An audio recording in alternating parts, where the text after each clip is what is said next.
All right, what's going on, guys? It is Brian, and we are live. It is April 22nd, 2018, and you're listening to Let's Talk Beer News, the weekly beer news podcast where a couple of guys sit down with some beer, talk about the beer news from the last week, and see what we can make sense of. Usually it's not much of it because there's always here and there, but we got some good stuff this week. Again, I'm your host with the most, Brian, and I'm drinking a Young Upstart by the boys over at Liar's Bench. Boom. And I'm sporting the hat too. I got another hat here if you don't believe me. So I'm all Liar's Bench right now. Ben Watts, what up, sir? What's going on, gang? I am drinking another Young Upstart.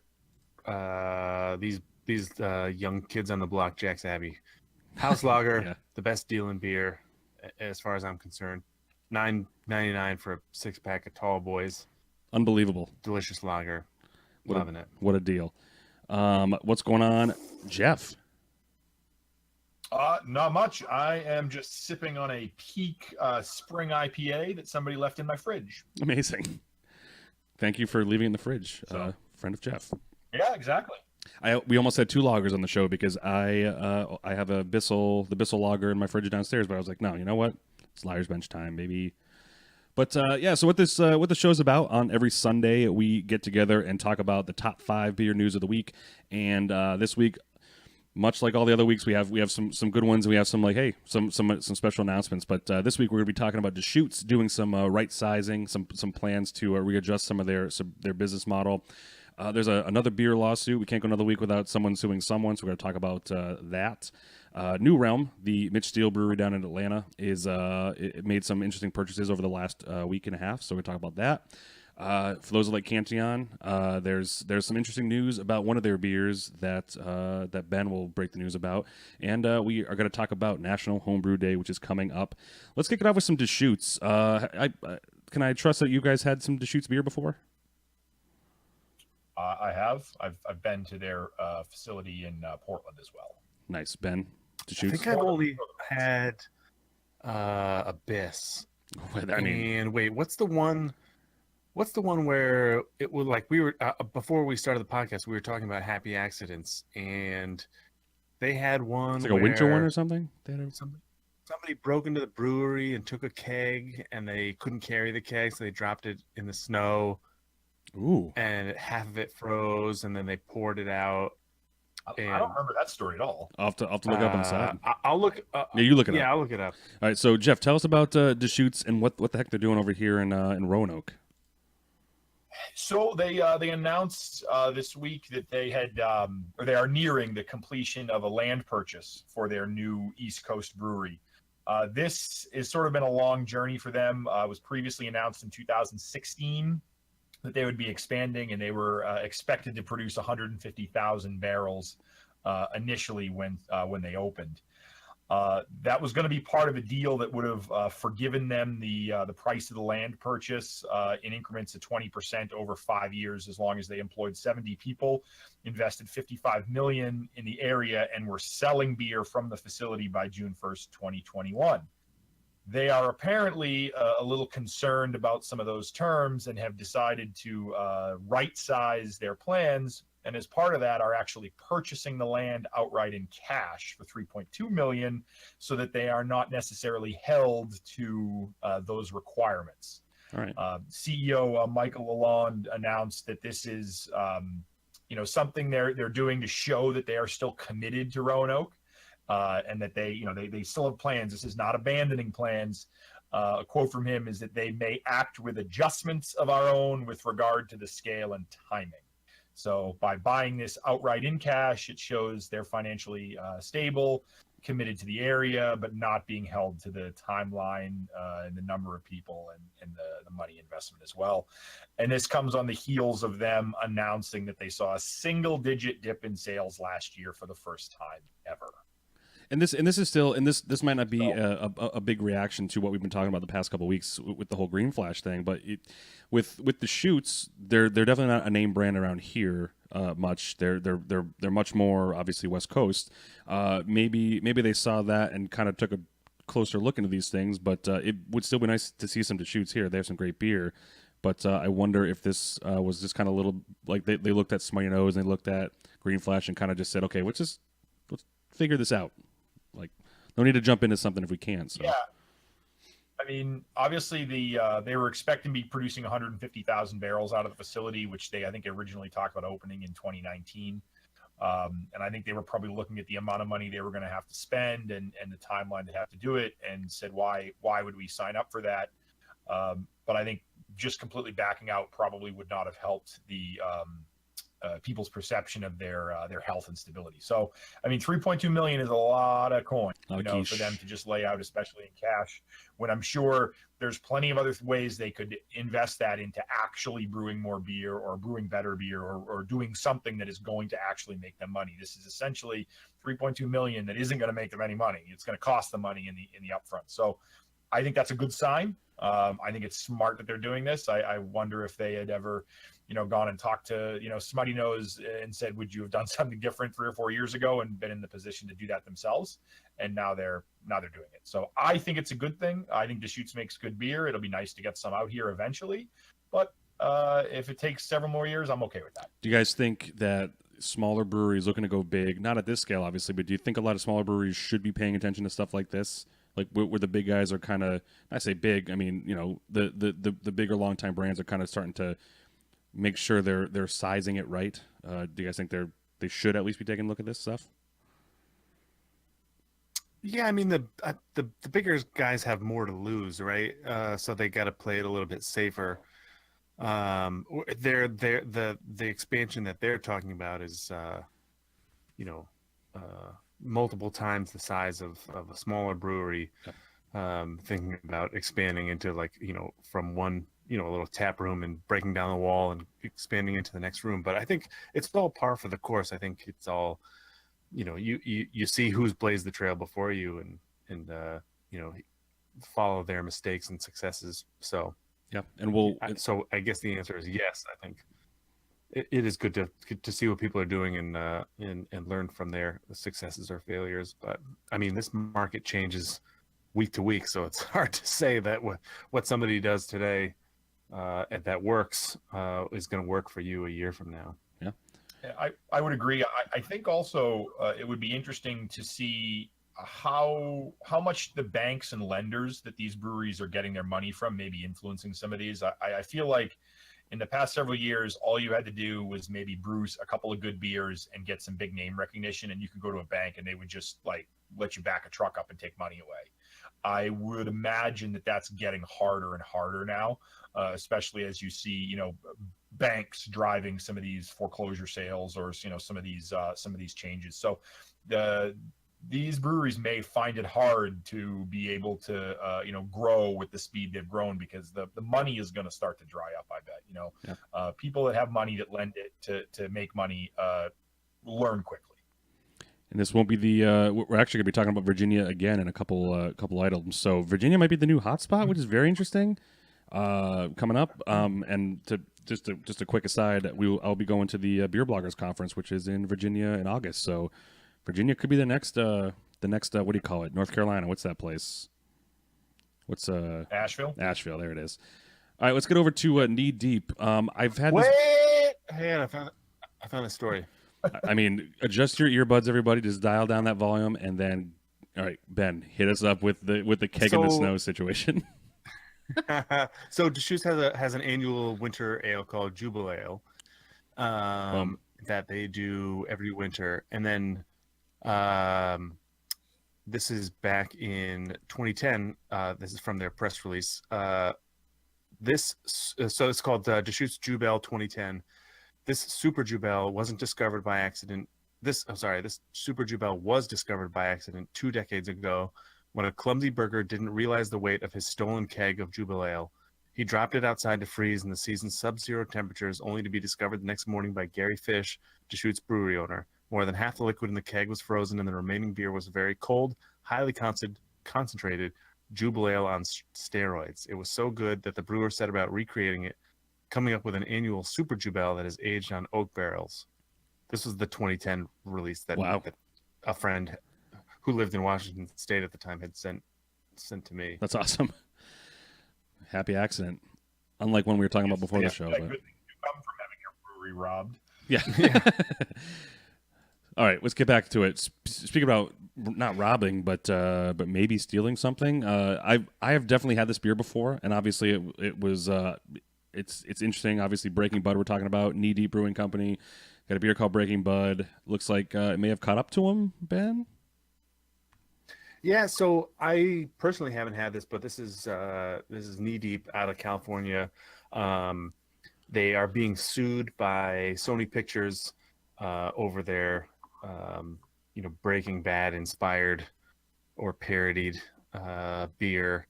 That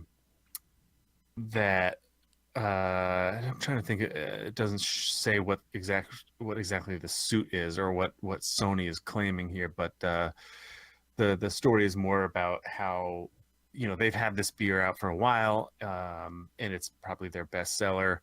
But in fact, Sony, a representative of Sony, had reached out to them 3 years ago and said, "Hey, I can find the quote here. It seems the Knee Deep team are big fans of Breaking Bad, and we really appreciate the call out to our very popular show." That's a direct quote from the Sony representative in 2015, and then 3 years later, Sony has now decided that they've gotten too much recognition off this beer and are now suing them for the name of it, which seems kind of crazy. Like, if they had a problem with it now, they should have had a problem with it 3 years ago. For sure, yeah.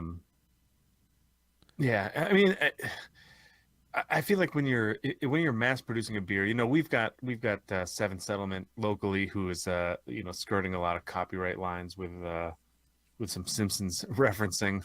Yes on their cans lately, but that's not expanding much more outside of the New England area. But when you're a nationally distributed or semi-nationally distributed beer, you're kind of lining yourself up for some sort of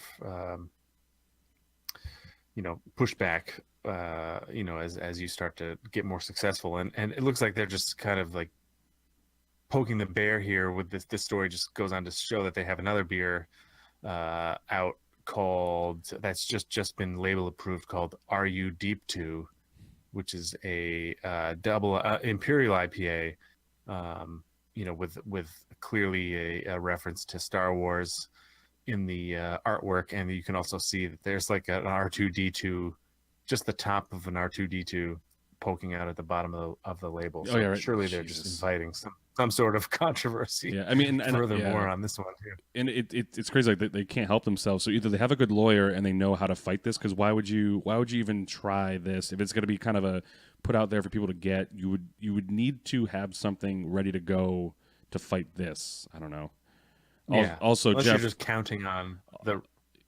Oh no, go ahead. Sorry.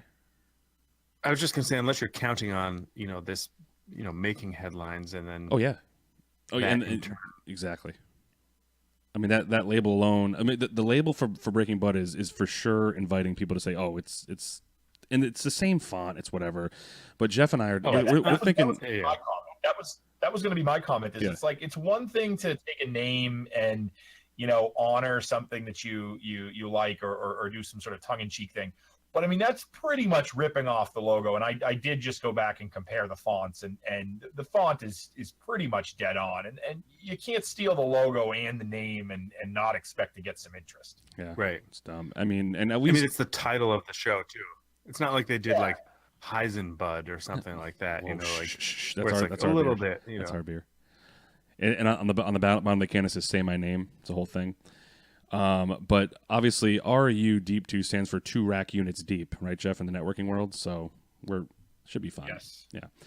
But yeah, so it's funny because, and that we've even as far back as the Seacoast Beverage Lab podcast talked about copyright infringement with the whole West 6 Brewery and Magic Hat, the logo being upside down, and that's just between breweries. But when it gets to something like this, is like, I don't know how big Knee Deep is, because obviously I haven't had much of their beer, besides actually this probably is the only one.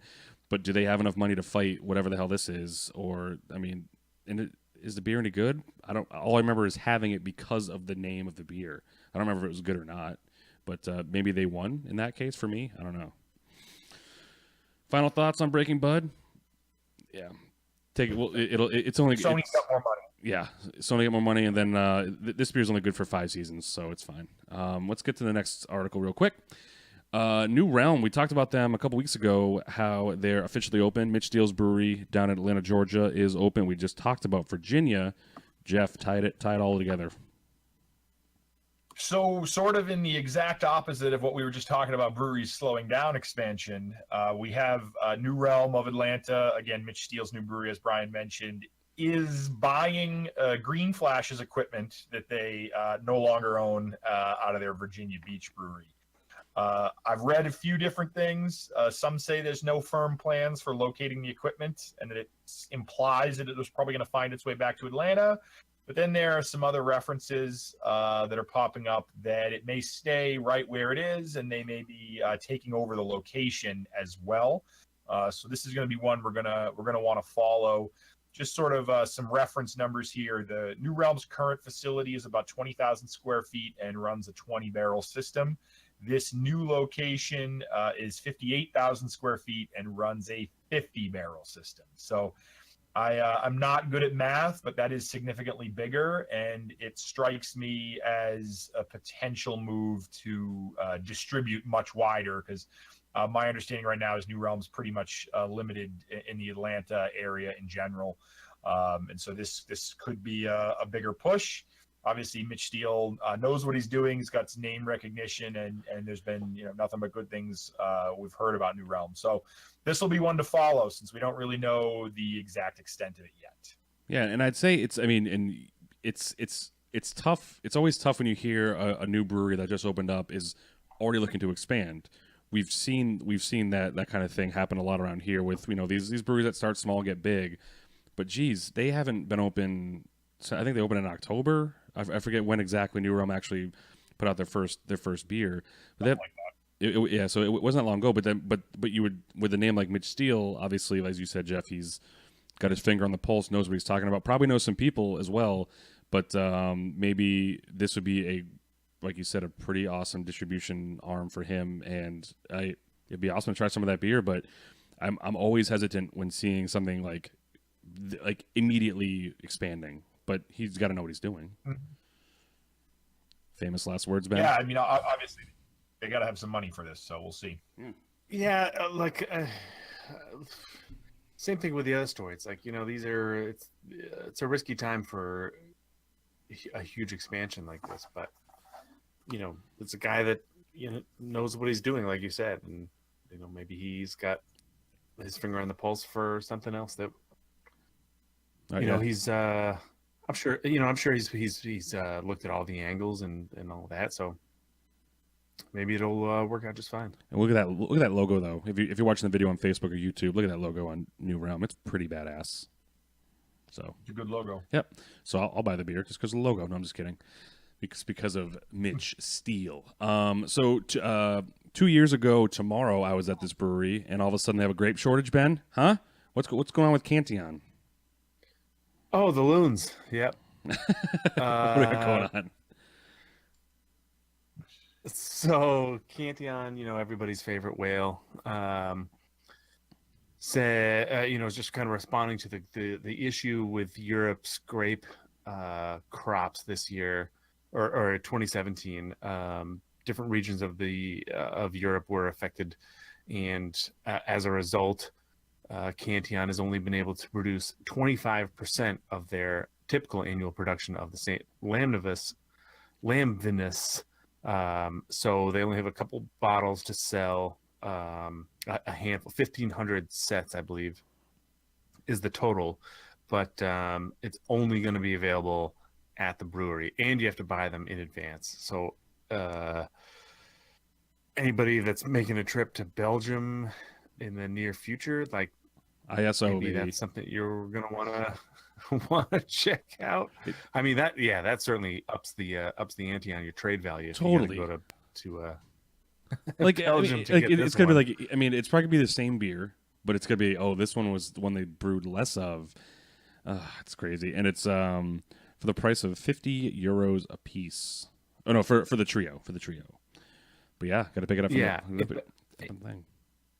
and like, you know, to make it even harder, that doesn't count on Saturdays just because they're so busy. Right? Yeah. So Yeah. 'Cause it says like you go, they're fighting what they call and we're quote, also closed on Wednesdays and Sundays. yeah. They're fighting what they call lambic mules, so they know at least a little bit of how they can try to fight it. At the end of the day, people will be mules. People will bring their grandmas to get it or something. But yeah, Sure, that's interesting. The bottles will not be shipped. But grape shortage, Love me some that Cantillons, sucks. but- And it's such a different thing than what we would face here with like hop shortages. It's just like that is such a true. they need that, like they need that to brew that beer. Obviously need hops, but it seems like brewers here could like figure out what to do with other hops, make a different beer. But if you don't have the grapes, like Saint Lamvinus almost didn't come out this year because of this shortage. Yeah, and that's I don't think that's necessarily a bad thing. I mean, you just kind of got to swing with what's available, especially if you're doing something that's so specifically reliant on something Yeah.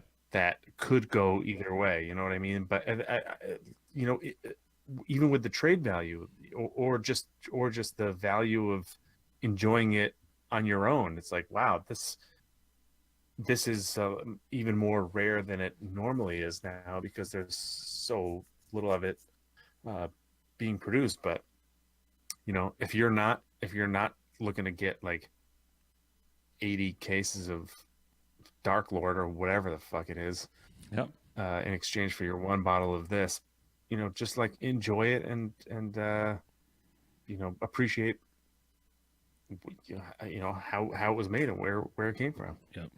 I've only had St. Lamvinus once. It is the most expensive bottle of beer I've ever bought.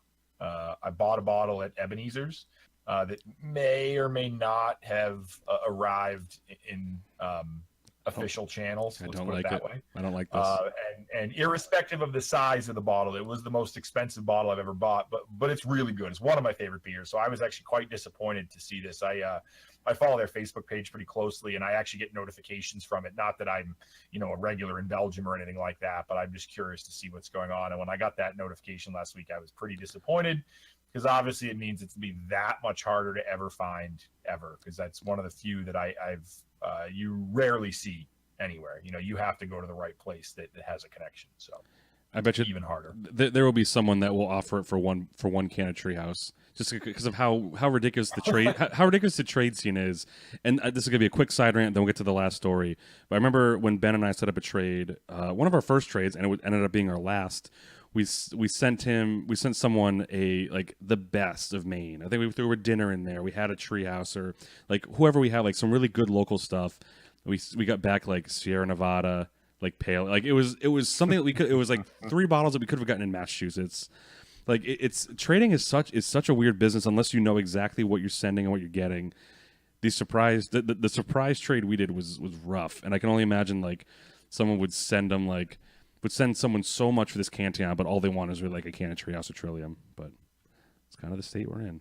Have you done beer trades that you didn't know, Jeff? Like for people that you didn't know what you were getting, but you kind of sent like, here's a cool care package from, you know, my area. And not on my own. So the most of the trading I've done is with people I know, and I don't know what I'm getting, but I know the people, and they've asked sort of what am I interested in, and I'm sending them what they're interested in as well.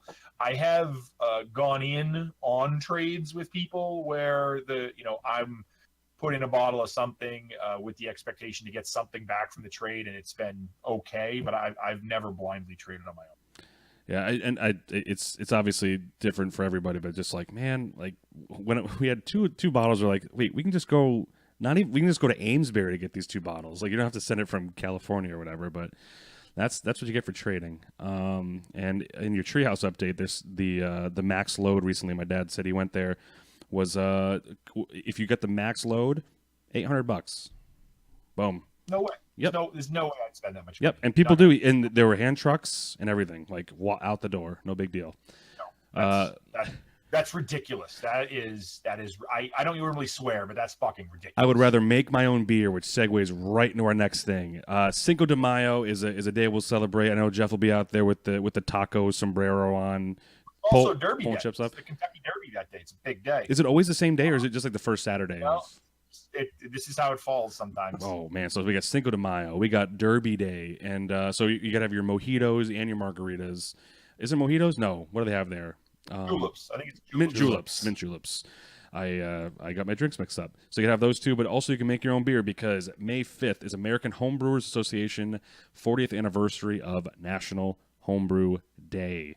So everyone get together, and it's all about celebrating the homebrew, and it's all day long. So if you know somebody that's that's in that's when Jimmy Carter legalized it, right?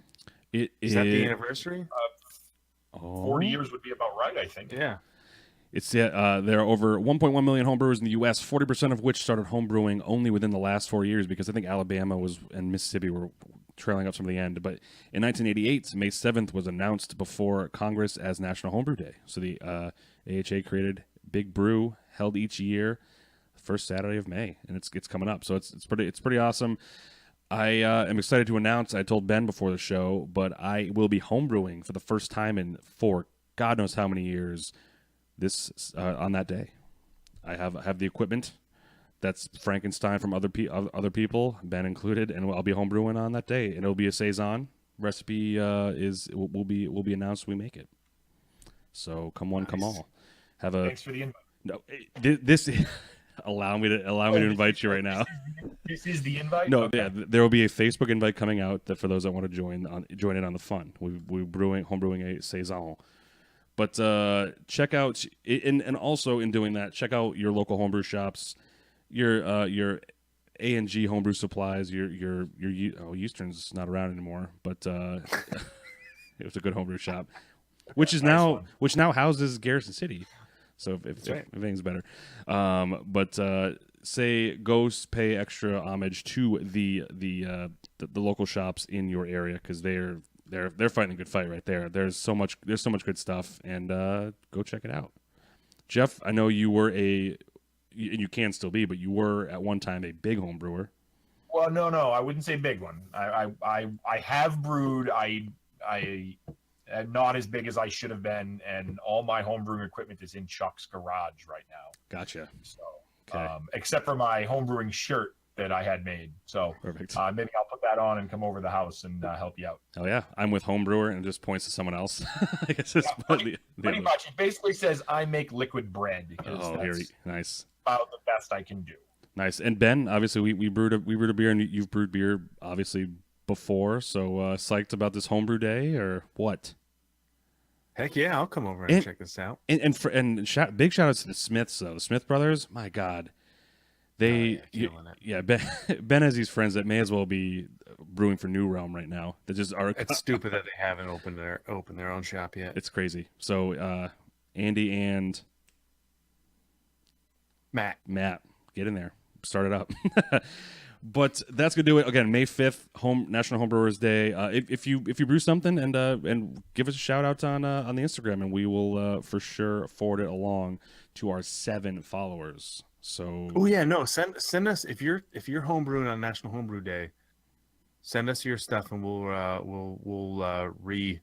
regram it. That's it. Yeah, regram it for sure. And I also send us beer that you homebrew, and we'll drink it.